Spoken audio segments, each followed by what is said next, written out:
రాయిగడ మజ్జిగౌరమ్మ British వారికి కూడా ముచ్చెమటలు పట్టించిన అమ్మవారు. రాయిగడ వద్ద ఒక బ్రిడ్జి నిర్మాణం కోసం బ్రిటిష్ ఇంజనీర్లను సైతం తన ముందు మోకరిల్లేలా చేసింది.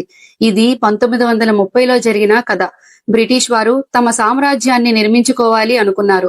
రాయిగడ వద్ద ఉధృతంగా ప్రవహించే నాగావళి నది. ఈ నదిని దాటాలంటే ఒక వంతెనను కట్టడం తప్పనిసరి అని నిర్ణయించుకున్నారు.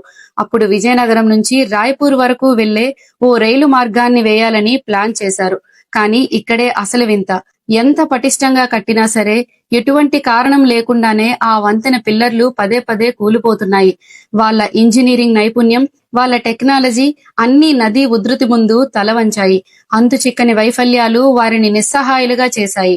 అప్పుడే ఆ ప్రాజెక్ట్ హెడ్ గా ఉన్న చీఫ్ ఇంజనీర్ కలలో అమ్మవారు ప్రత్యక్షమై, ఇది నా నేల, నా ఆలయం కట్టిన తరువాత మాత్రమే నీ వంతెన నిలబడుతుంది అని.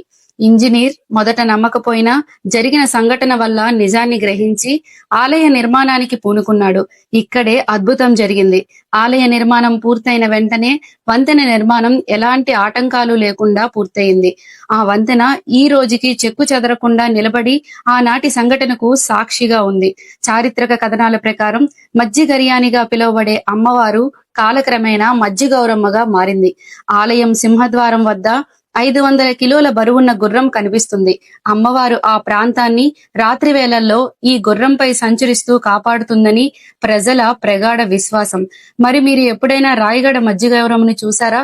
జై మజ్జిగౌరి అని కామెంట్ చేయండి. అలాగే మన ఛానల్ ని సబ్స్క్రైబ్ చేసుకోండి. Download ShareChat.